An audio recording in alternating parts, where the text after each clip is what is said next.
சரி. இப்போ ஜென்ரலாவே புற்றுநோய் அப்படின்னு நம்ம பத்தி பேசும்பொழுது, எத்தனை சதவீத மக்கள் வந்து இந்த லங் கேன்சர் புற்றுநோயால பாதிக்கப்படுறாங்க டாக்டர்? இந்தியால வந்து இப்போ ஆல்மோஸ்ட் மென்ல வந்து லங் கேன்சர் தான் மோஸ்ட் காமன் புற்றுநோயா வந்துகிட்டு இருக்கு. எத்தனை சதவீதம் அப்படிங்கிறது நம்ம கிளியரா சொல்ல முடியல. பட் வந்து lot of people are getting the it's becoming one of the commonest cancers in men. Okay. இப்போ மென்னுக்குன்னு பார்க்கும்போது பிரஸ்ட் கேன்சர் மாதிரி, ஆமா. மென்னுக்கு வந்து காமனா லங் கேன்சர் ஆமா. அப்படின்றது வருதுன்னு சொல்றீங்க. சரி. இந்த லங் கேன்சர் ட்ரீட்மெண்ட்ல ரோபோட்டிக் சர்ஜரியோட பங்கு எந்த அளவுக்கு இருக்கு டாக்டர்?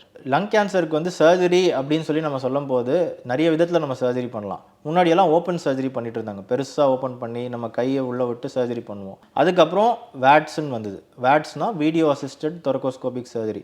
சின்னதாக கேமரா போட்டு அதிலும் நம்ம கை தான், பட்டு ஹேண்ட் அசிஸ்டட் இன்ஸ்ட்ருமெண்ட்ஸ் தான் வரும். அதுக்கு அடுத்த அட்வான்ஸ்மெண்ட் தான் ரோபோட்டிக் சர்ஜரி.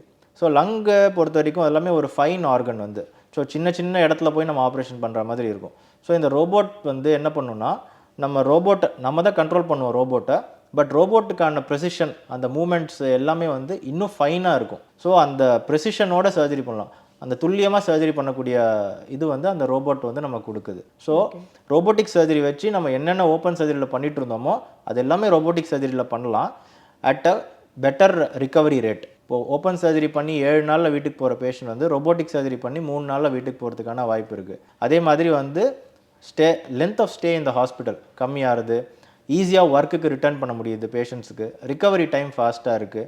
ஃப்யூச்சரில் ட்ரீட்மெண்ட் சர்ஜரி பண்ணதுக்கப்புறம் கீமோதெரப்பி தேவைப்படுதுன்னா சீக்கிரம் ஆரம்பிச்சிடலாம். இப்போ ஓப்பன் சர்ஜரி பண்ணால் மினிமம் ஒரு 1 மந்த் வெயிட் பண்ணிட்டு தான் நம்ம கீமோதெரப்பி ஆரம்பிக்கணும். ரோபோட்டிக் சர்ஜரிலாம் பண்ணால் 1 வீக்லேயே நம்ம கீமோதெரப்பி ஸ்டார்ட் பண்ணுறதுக்கான வாய்ப்பு இருக்குது. அது எந்த ஸ்டேஜ்ல பண்ணுவீங்க doctor robotic treatment? Robotic treatment surgery எப்போ ஓப்பன் சர்ஜரி பண்ண முடியுமோ இந்த மாதிரி எல்லா பேஷண்ட்ஸுக்குமே நம்ம ரோபோட்டிக் சர்ஜரியும் பண்ணலாம். சரி. இப்போ இந்த லங் கேன்சர் அப்படின்றது ஒரு தொற்று நோயா டாக்டர்? இப்போ ஃபார் எக்ஸாம்பிள் ஒரு பேஷண்ட் வந்து இருமுறாரு அப்படின்னா அது இன்னொரு பேஷண்ட்டுக்கு பரவுமா? இந்த வந்து பயம் வந்து மக்களுக்கு ஜென்ரலாகவே இருக்குது. ஏர்போர்ன் டிசீஸாக நமக்கும் வந்துருமா அப்படின்னு. லங் கேன்சர் வந்து ஒரு தொற்று நோய் கிடையாது. அது யாருக்கும் பரவாது. இப்போ ஒரு பேஷண்ட்டுக்கு இருக்குன்னா இன்னொரு பேஷண்ட்டுக்கு அந்த மாதிரிலாம் பரவுறதுக்கான வாய்ப்பே இல்லை. ஏன்னா டிபி வந்து பரவுது அப்படின்ற ஒரு பயம் இருக்கிறதால இதுவும் இந்த கேள்வி நான் கேட்குறேன். டிபி பரவுறதுக்கான வாய்ப்பு இருக்குது. லங் கேன்சர் அந்த மாதிரி பரவாது. பட் ஒரு ஃபேமிலியில் வந்து ஜெனட்டிக், இப்போ ஒரு அப்பாவுக்கு வந்துச்சுன்னா அந்த ஃபேமிலியில் வந்து க்ளோஸ் ரிலேட்டிவ்ஸ், பிளட் ரிலேட்டிவ்ஸ், அவங்களோட சன்னுக்கு டாட்டருக்கு அந்த ஜெனட்டிக் பாஸ் ஆன் ஆயிருக்கா இல்லையா, ஜீன்ஸ் பாஸ் ஆன் ஆயிருக்கா இல்லையாங்கிறது ஃப்யூச்சரில் அவங்க வந்து they have to be watchful. So நீங்கள் முன்னாடி கேட்ட கேள்வி genetic testing for lung cancer சொன்னீங்க இல்லையா. இப்போ ஒரு ஃபாதருக்கு வந்துச்சுன்னா அவங்களோட சன்னோ டாட்டரோ வந்து கேர்ஃபுல்லாக இருக்கணும். ஃப்யூச்சரில் நம்மளும் வந்து அதுக்கான ப்ரிகாஷன்ஸ் எடுத்துக்கிறதுக்கான வாய்ப்பு இப்பயே நம்ம ஏற்படுத்திக்கணும். ஓகே. அப்போ ஜெனட்டிக்காக தான் கேரி ஆன் ஆகும் தவிர பர்சன் டு பர்சன் வந்து அது கேரி ஆன் ஆகாது, தொற்றாது அப்படிங்கிறீங்க? கண்டிப்பாக இல்லை. சரி. இந்த லங் கேன்சர் ட்ரீட்மெண்ட் பொறுத்த வரைக்கும் ஒரு பேஷண்ட் வந்து நம்ம ட்ரீட் பண்ணிட்டோம் அப்படின்னா அது அடுத்து வந்து பரவாமல் இருக்கிறதுக்கு எந்த அளவு சாத்தியக்கூறுகள் இருக்குது டாக்டர்? அதுக்கு வந்து முக்கியமான இது வந்து நம்ம ஃபஸ்ட்டு பண்ண பயாப்சி, அந்த சர்ஜரி பண்ணி பயாப்சியா இல்லை இந்த சிடி கேரட் பயாப்சி ஏதாவது ஒன்று பண்ணி என்ன மாதிரி கேன்சர் கண்டுபிடிக்கணும் இல்லையா. அதில் நம்ம ஸ்டேஜிங்கு கிரேடிங் ஆஃப் த டியூமர் வச்சு தான் இது ஃப்யூச்சரில் பரவுமா பரவாதாங்கிறது ஓரளவுக்கு நம்ம இது பண்ண முடியும். டெஃபினட்டாக நம்ம சொல்கிறதுக்கான வாய்ப்புகளே இல்லை. ரெண்டாவது வந்து இந்த சர்ஜரி பண்ணி முடித்ததுக்கப்புறம் நம்ம பேஷண்ட்ஸுக்கு வந்து ஃபாலோ அப்பில் இருக்க சொல்லுவோம். இந்த ஃபஸ்ட்டு 1 or 2 இயர்ஸ்க்கு வந்து எவ்ரி 3 months வந்து பார்த்துட்டு தேவையான டெஸ்ட் எடுத்துகிட்டு போவாங்க. அதுக்கப்புறம் இந்த ஃபஸ்ட்டு 2 இயர்ஸ் முடிஞ்சதுக்கப்புறம் அந்த இன்டர்வல் ஸ்லோவாக ஜாஸ்தி ஆகும். 3 மாதங்கிறது 6 மாதத்துக்கு ஒரு தடவை இருக்க சொல்லுவாங்க. அது ஒரு 2 வருஷம் அப்படியே கண்டினியூ ஆகும். அதுக்கப்புறம் இன்னொரு 2 இயர்ஸ் வந்து எவ்ரி இயர் வந்தால் போதும் அப்படின்னு சொல்லுவோம். ஸோ யூஸ்வலாக லங் கேன்சர் பார்த்திங்கன்னா 5 years சர்வைவல் சொல்லுவோம், இல்லை 10 years சர்வைவல். இந்த 5 years சர்வைவல் தான் வந்து one of the most important indicators. இந்த பேஷண்ட் வந்து நம்ம குணப்படுத்துறது அப்படிங்கிறது பார்த்திங்கன்னா இந்த 5 years சர்வைவல் வச்சு தான் நம்ம க்யூர் ரேட்டு அந்த மாதிரி சொல்லுவோம். ஸோ இந்த 5 years முடிஞ்சிடுச்சு அப்படின்னா அந்த பேஷண்ட் வந்து should be considered as cured. அவ்வளோதானே தவிர அது கண்டிப்பாக திரும்ப வராதா அப்படின்னு கேட்டிங்கன்னா அந்த மாதிரி நம்ம உத்தரவாதம் கொடுக்கவே முடியாது.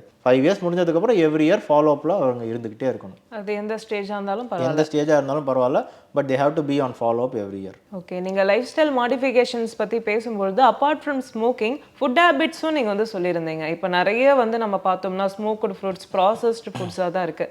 இதன் மூலமாக இப்படி ஒரு லங் கேன்சர் வந்து ஏற்படுறதுக்கு வாய்ப்பு இருக்குது doctor? So lot of studies என்ன சொல்லுது, அந்த ப்ராசஸ்ட் ஃபுட்ஸ் எல்லாம் இது பண்ணும்போது they can cause some genetic modifications அப்படின்னு சொல்லி ஸ்டடீஸ் ஆர் ப்ரூவிங். ஸோ இதனால வந்து லங் கேன்சர்னு இல்லை, எந்த கேன்சர் வரதுக்கான வாய்ப்புக்குமே இருக்குது. அண்ட் அந்த ஸ்மோக்டு ஃபுட்ஸ் எல்லாம் நிறைய சாப்பிடும் போது ஸ்டமக்கான இதுவுமே லைனிங்லாம் வந்து நிறைய டேமேஜ் ஆகுது.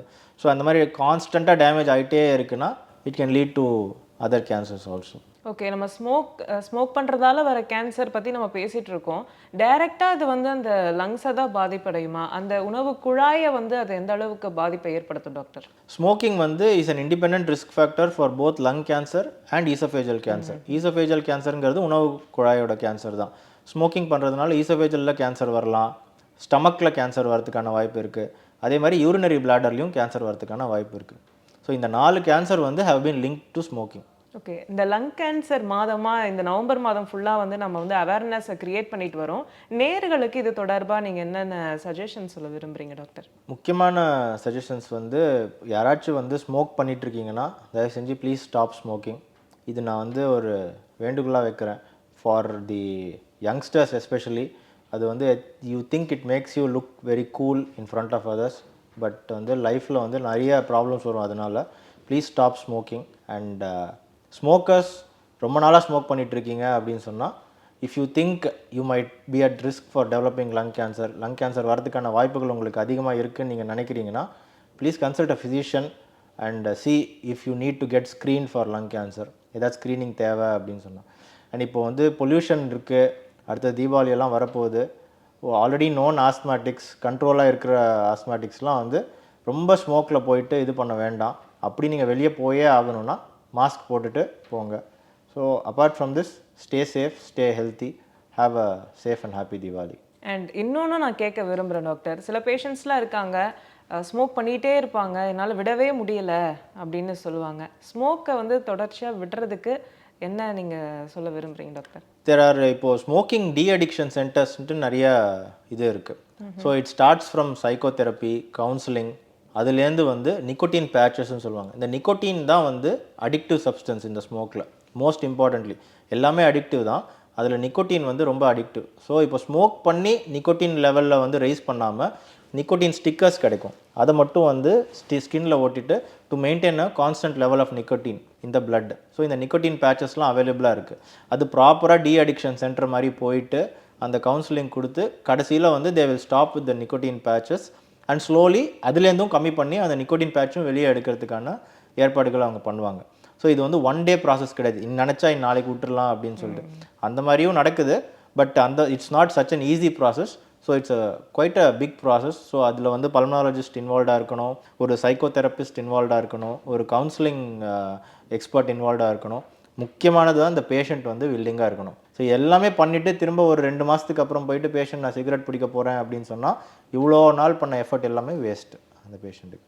கண்டிப்பாக டாக்டர். இவ்வளோ நேரம் நான் கேட்ட கேள்விக்கும் நேயர்களுக்கு நீங்கள் கொடுத்த பதில் ரொம்பவே சிறப்பாக இருந்துச்சு. ரொம்ப நன்றி டாக்டர். தேங்க்யூ.